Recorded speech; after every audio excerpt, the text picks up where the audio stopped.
to the first ever Star Magic Spotlight PressCon for 2025! Let's hear it, everyone! We love Star Magic Spotlight PressCon because this is a monthly event where we all get together, di ba? Nakikita natin ulit yung mga friends natin from the media. Hello to our friends from the media!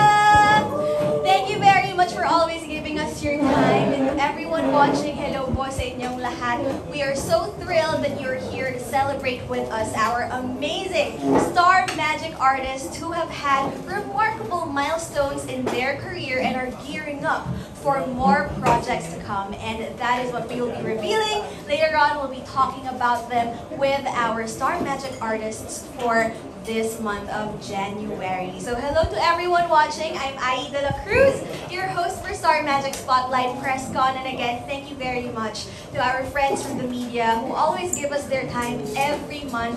Dito po sa Coffee Project, by the way. Hello to our friends from the Coffee Project. Thank you for having us as always. And if you have any questions, comments, reactions, we are coming to you live right now. So if you have comments, please drop them down sa comment section below because we'll try to read them later on. Okay, so hello sa mga team bahay. Thank you so much for joining us. And please don't forget to tag us at Star Magic Phils and use our official event hashtag Star Magic Spotlight on all of your posts and all of your stories. Okay, now let's start our stellar lineup with this guy who recently achieved something truly remarkable, a prestigious award for his outstanding work. Today we are here to celebrate this amazing milestone in his career. But before we chat with him, let's all watch this. Seth Federle, actor, model, singer, and dancer, first captured the spotlight as a housemate on the reality show Pinoy Big Brother 8.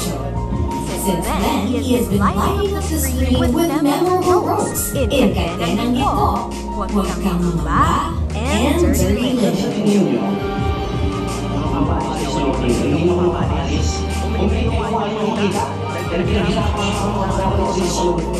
Seth conquered the big screen in one of the last films greenlit by the late Films matriarch Nicky Monteverde, My Future You, sharing the spotlight with his on-screen partner Francine Diaz. The Metro Manila Film Fest entry marked the highly anticipated big screen debut of the Love Team Francette, solidifying their status as one of the most exciting Love Teams today. My Future You garnered critical acclaim, winning 4 awards: Third Best Picture, Best Director, Best Editing, and aside from his Best Actor nomination, Seth took home the well-deserved Breakthrough Performance Award.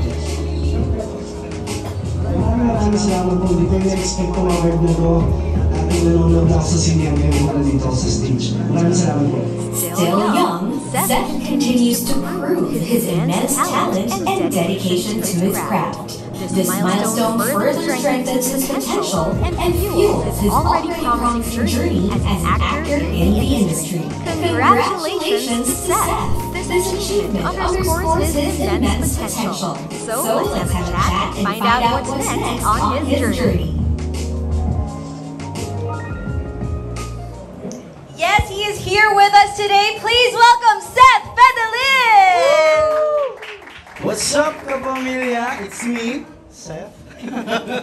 Hi Seth, kumusta naman? Alam mo kanina nung bumeso itong batang to sa akin, ang bango mo Seth. Oo. Sakto lang, sakto lang. Pero kanina, sinasabi mo bago tayo mag-start, kinakabahan ka. Ba't anong nakakamdaman mo? Bakit ka kinakabahan? Hindi, kasi ang akala ko talaga na parang unang-una, hindi mo na-expect na magaganto. Sa totoo lang, tapos parang nung una, sabi ko, okay. Tapos biglang kahapon, pagtingin ko ng call time, sabi ko, press con. So sabi ko, press con? Hindi ba maraming camera pag press con? So sabi ko, naku, ang haba ng buhok ko, pansin niyo naman, tinali ko na lang. So, yeah, pero sobrang saya ko, sobrang saya at sobrang grabe. Hindi ko makakalimutan to, minanda sa akin ng Star Magic ng ABS.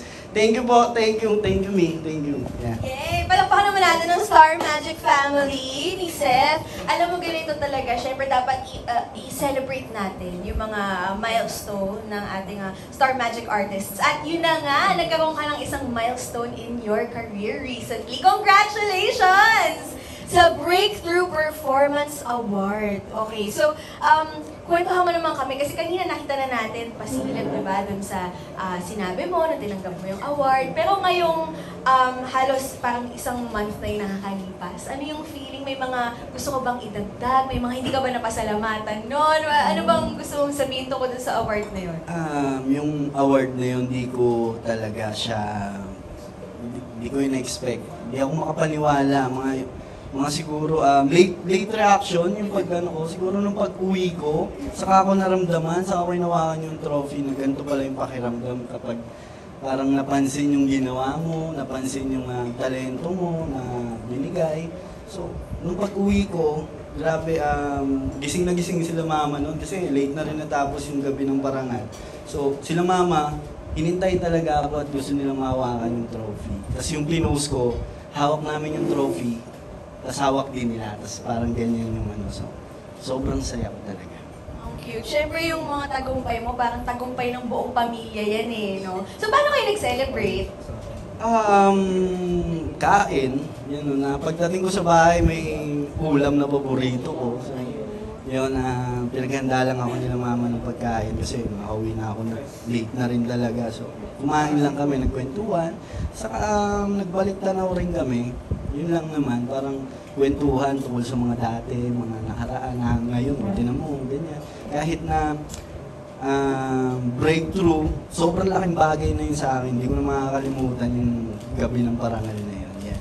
Yes, ang ganda na nagkwentuhan kayo tungkol sa mga nakaraan. Ibig sabihin na parang nag-self-reflection kayo nung journey mo so far. Mamaya marami bang tanong sa'yo yung mga friends natin from the press tungkol dyan sa award na yan. Pero sa ngayon, pag-usapan naman natin yung pelikula, yung My Future You, na maraming positive reviews, positive feedback na nakuha.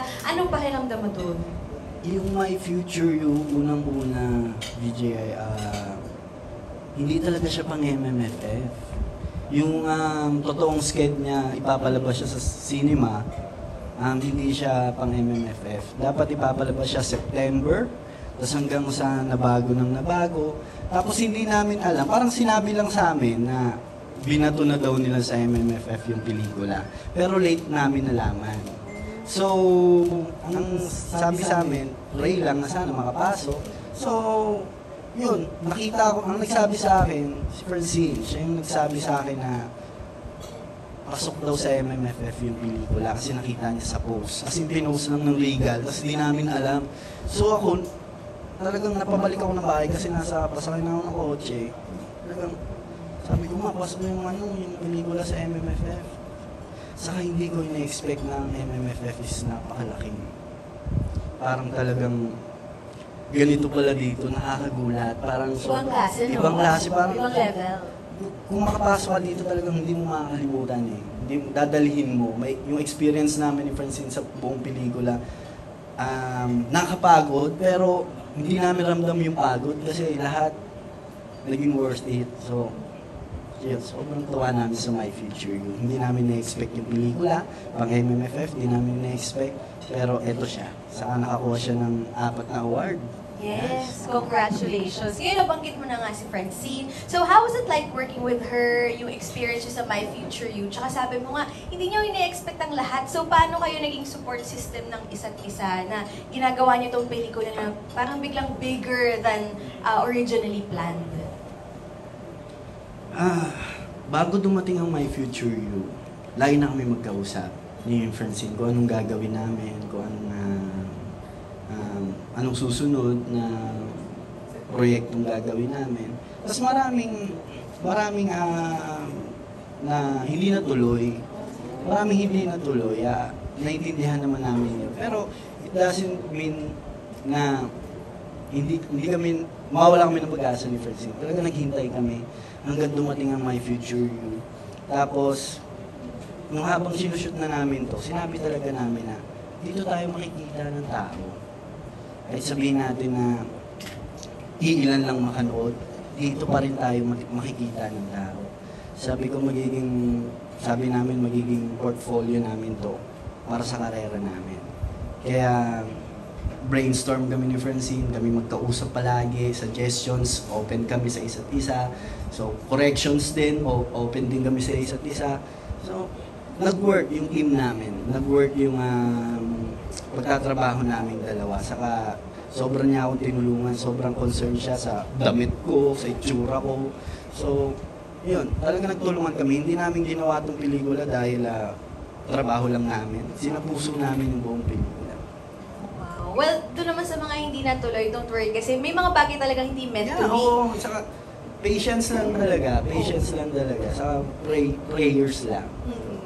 Tsaka ito namang natuloy, di ba? Sabi mo Yes, nga, worth it, di ba?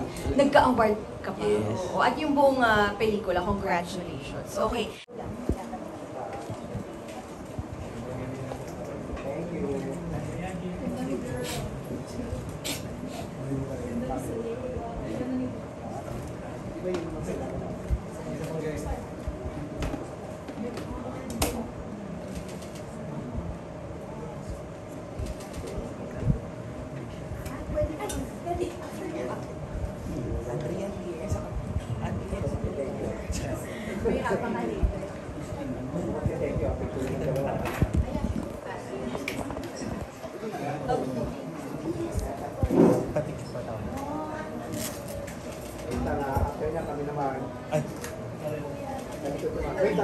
Ay, isa pa.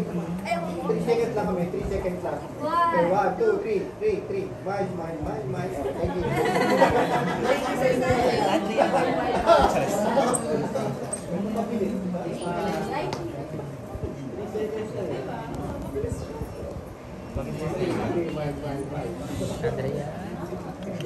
Thank you.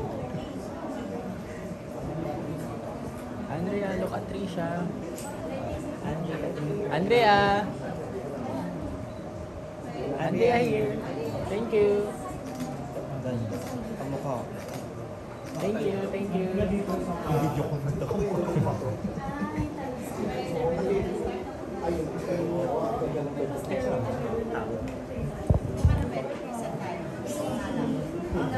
Kumukha ni Ken. Na-miss ko nga yung mismo chocolate.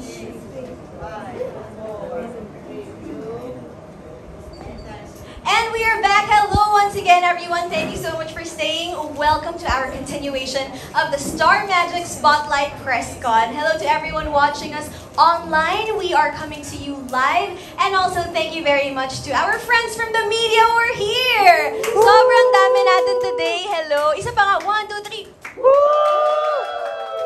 Para makinig kayo ng lahat ng nanonood, mga team bahay, thank you so much for joining us.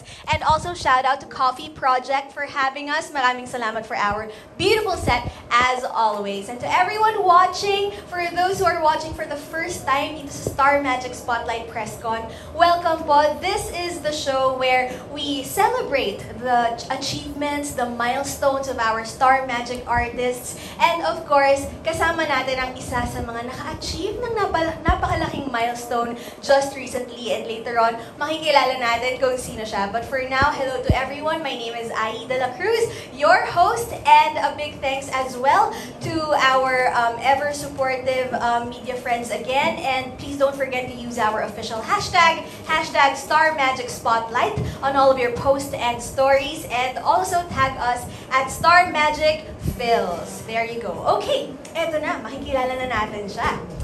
She is someone who needs no introduction, honestly. She is an actress, endorser, influencer, and the youngest celebrity CEO in the Philippines. And just recently, she claimed the #1 spot on the annual Top 100 Most Beautiful Faces list by TC Candler and independent critics. Wow, what a massive honor. But swerte tayo today because it's not every day that we get to share a room with the most beautiful face in the world. At bago natin siya makakwentuhan, we actually prepared something very special.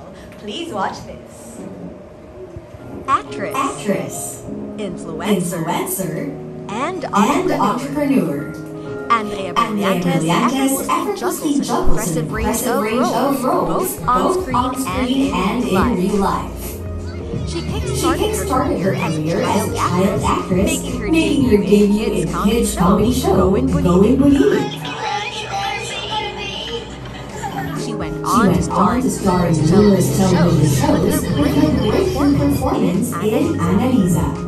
She's also widely recognized for her portrayal of Marga Bartolome in the hit melodrama Tenang Ginto.